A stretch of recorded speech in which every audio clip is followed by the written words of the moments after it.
Le président de la République, Paul Kagame, déclare que si le Rwanda a réalisé un pas de plus dans son développement, c'est là la preuve que le développement est réalisable, mais que le pays n'a pas encore atteint le niveau qu'il désire parce qu'il y a encore ceux qui n'ont pas encore bénéficié de ce dont disposent les autres alors qu'ils en ont besoin. Déclaration faite lors de l'entretien que le chef de l'État a accordé tout à l'heure à la télévision rwandaise.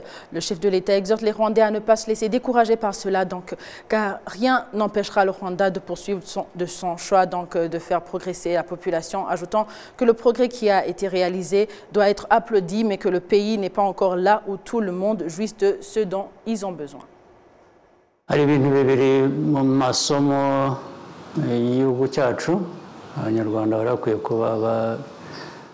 Il y a deux choses dans l'histoire de notre pays qui serviraient de leçon aux Rwandais pour faire les choix de ce qu'ils veulent accomplir.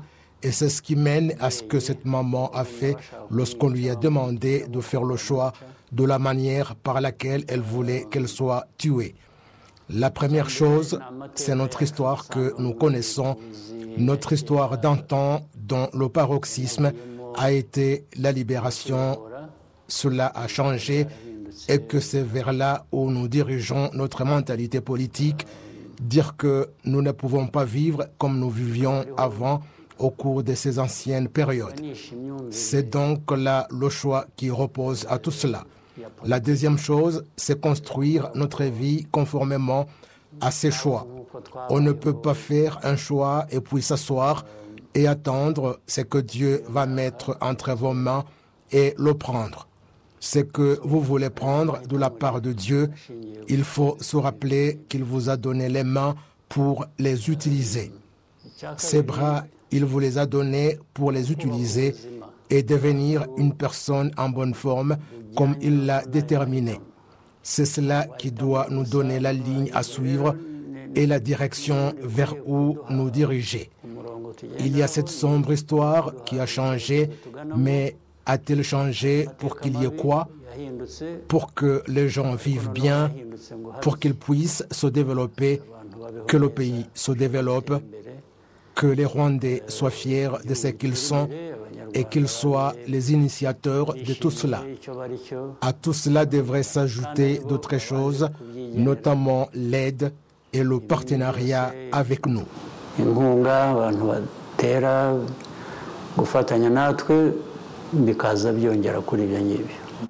Nous sommes au studio avec Tite Gatabazi, juriste, journaliste, analyste politique et spécialiste de la région. Bonjour. Bonjour, Amanda. Vous avez suivi avec attention l'entretien que le président de la République, Paul Kagame, vient d'avoir avec la télévision rwandaise. Que peut-on retenir de cet échange? On retient beaucoup de choses. Hein. Le président Kagame est avare de confidences. Et donc, chaque fois qu'il doit prendre la parole, je crois qu'il faut le suivre avec beaucoup d'attention. Il peut balayer beaucoup de sujets. Il peut dire des choses graves en choisissant ses mots. Il nous a parlé de quoi? Il nous a parlé des leçons que nous avons tirées de notre histoire. Elle est douloureuse, mais nous sommes arrivés à la résilience. En quoi faisant? En ayant une vision pour le pays. Il nous a parlé de choix, la liberté de choisir. Il faut savoir choisir pour soi en fonction de ses capacités, en fonction de ses potentialités, en fonction de son histoire, en fonction de ce qui est et ce qui devrait être, et choisir comme ça son chemin. Et quitte à avoir des partenaires, mais le partenaire ne doit pas vous imposer votre choix. Et ça, c'est très important en regardant un peu les 30 dernières années du Rwanda. Nous avons connu une histoire malheureuse de division, de l'ethnisme, jusqu'au génocide contre les Tutsis. Il y avait des responsabilités internes, il y a des responsabilités externes. Ça fait partie de notre histoire. Il nous a parlé de l'avenir, ce qui est possible et ce qui est faisable. Mais il est revenu sur quelque chose de très important. Quand on est leader, il faut servir d'exemple. Il faut prêcher par l'exemple. Kagame n'est pas l'homme à s'étaler comme ça, à parler de lui. Je crois que ça le dérange d'ailleurs de parler de lui-même. Il aime bien ce collectif. Nous avons fait ceci ensemble. Nous avons réfléchi ensemble. Et voilà où nous en sommes. C'est en termes de nous, de Rwandais, et à chaque niveau. Et après, il nous parle de l'autosuffisance dans les choix que nous devons opérer. Sommes-nous autosuffisants sur le plan de l'agriculture? Est-ce que nous avons assez à manger et que nous pouvons donner aussi sur le marché? Est-ce que nous réfléchissons suffisamment pour ce que nous avons, ce qui nous manque et comment nous pouvons l'avoir? Et donc il déroule comme ça le passé, le présent et l'avenir. Ouais. En revenant sur votre terme, donc le fait qu'il utilise le collectif, parler de nous, nous les Rwandais, 2 points essentiels peuvent déjà retenir notre intérêt dans cet entretien exclusif. Il y a sur le plan interne la gouvernance qui est l'un des points les plus importants de ce mandat qui s'achève. Et le second point, c'est la géopolitique mondiale, l'interaction du Rwanda avec le reste du monde. Comment avez-vous analysé les réponses du président de la République? Il est président de la République depuis un certain temps. Il est visionnaire, il est charismatique. Et on a initié d'abord Vision 2020, qu'on a réalisé, et puis on est passé à l'étape suivante. Il est à un poste où il est acteur et observateur. Donc, ce que le Rwanda a réalisé en 30 ans, sur le plan des infrastructures, sur le plan de l'éducation, ce qu'il appelle en fait la révolution de la libération. La mentalité a beaucoup changé, les personnes ont changé, les Rwandais ont accès aux services de base et même un peu plus. Nous pouvons nous targuer d'avoir le luxe de la connexion Internet sur toute l'étendue du territoire. Ouais. Ça veut dire qu'on a accès à l'information en temps réel. On a bâti des institutions et vous mettez des acteurs au sein de ces institutions, ça veut dire qu'ils sont éduqués, ils sont allés à l'école, ils arrivent pour faire leurs preuves et on les change au fil des événements et des circonstances. Et à côté des institutions, vous avez le secteur privé assez développé.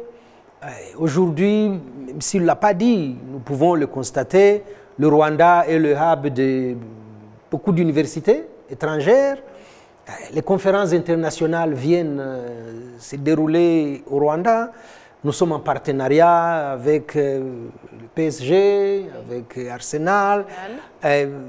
Visite Rwanda n'est pas qu'un concept, c'est une réalité.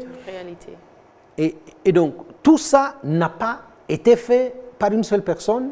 C'était un travail d'équipe, mais qui a été réfléchi et mis comme ça en marche, en corrigeant ce qui n'a pas été bien fait. C'est ce que je disais, en changeant les acteurs. Probablement que vous n'êtes pas fait pour ce poste, mais compte tenu de votre profil et de vos capacités, vous pouvez être mieux ailleurs. Oui. Non, j'allais directement vous poser la question. Donc, le chef de l'État, Paul Kagame, qui est candidat à sa succession, a été aussi interrogé sur le récent dossier dénommé Rwanda Classified, que de nombreux observateurs ont qualifié de faillite journalistique. Quelle analyse faites-vous? J'ai suffisamment développé cette question. Elle a bien dit, Madame Colette Brickman, et je retiens un mot. C'est une cabale contre le président Kagame et contre le Rwanda. Mais on ne peut pas s'arrêter à Rwanda Classified, même si c'est le complot qui a été constaté depuis la Belgique. La correspondante du soir dans les Balkans a démissionné parce qu'elle trouve qu'il y a du négationnisme dans la démarche. Le professeur Duclerc et son équipe ont signé un article bien fouillé. Et qui déconstruit toute la démarche de Rwanda Classified, mais ça n'est pas la première fois. Nous vivons ça depuis 30 ans. On nous avait même prédit la faillite pour 2010.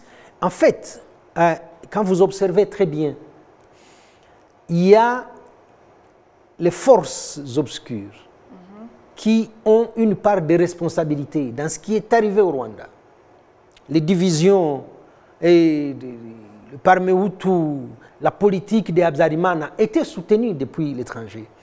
Et c'est ces gens qui ont échoué, qui ne nous pardonnent pas de nous être relevés, qui ne nous pardonnent pas notre résilience et qui cherchent des occasions. Et quand ils n'en trouvent pas, ils les créent. Nous avons vécu le rapport biaisé du juge français Jean-Louis Bruguère. Mais qu'est-ce qu'on n'a pas dit en Belgique et en France? On a vécu le documentaire de la BBC. On peut multiplier des exemples comme ça où on voit des personnes quand même assez respectables, oui, des universitaires, mais qui ne sont pas vraiment universitaires, mais qui sont des militants, qui se disent qu'ils sont journalistes, qui sont chercheurs, des ONG qui vous fabriquent des rapports à charge contre le Rwanda. On a combattu Gacaca. On nous a empêchés de construire des hôtels. Le président l'avait déjà dit une fois, je crois. On nous empêche de construire des hôtels pour ne pas nous développer, mais c'est les mêmes qui nous ont dit que ce n'était pas bien de développer les hôtels, donc de ne pas avoir accès au tourisme, qui viennent loger dans ces hôtels et qui demandent à se réunir au Rwanda. Donc vous avez tous ces paradoxes qui font que le leadership rwandais a fait des choix, il est revenu sur ça, a exercé sa liberté, le travail en commun, c'est inscrit même dans notre constitution. Travailler ensemble, corriger ce qui n'a pas été bien fait et aller de l'avant. Et donc ça c'est sur le plan interne et ce n'est pas plus mal que ça. Sur le plan de la géopolitique, le président Kagame constate que le monde est ainsi fait, mais le monde il est régi par des intérêts et par le rapport de force.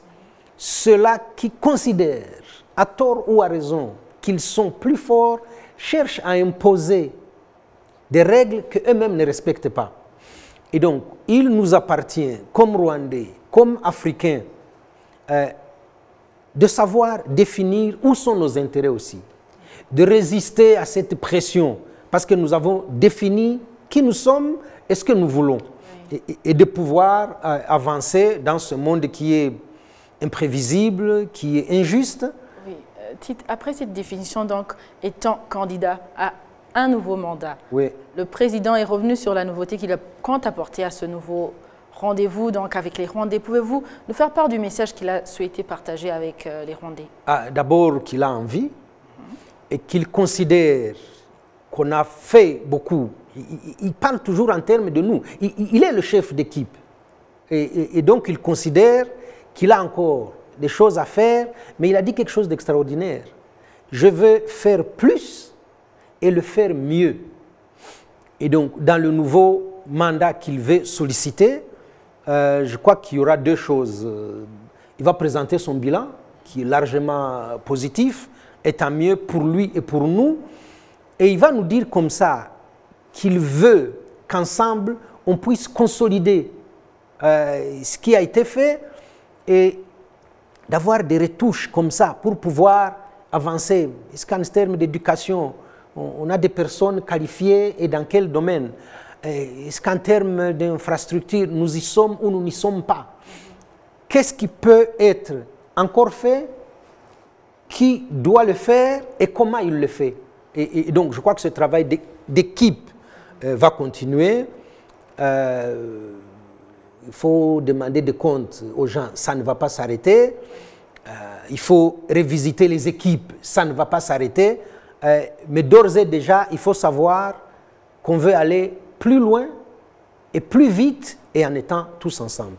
Merci beaucoup, Tite. C'est moi qui vous remercie. Et défaut, on vous remercie. Je rappelle que vous êtes journaliste, juriste et analyste politique, spécialiste de la région. Merci. Pour votre présence. C'est moi qui vous remercie.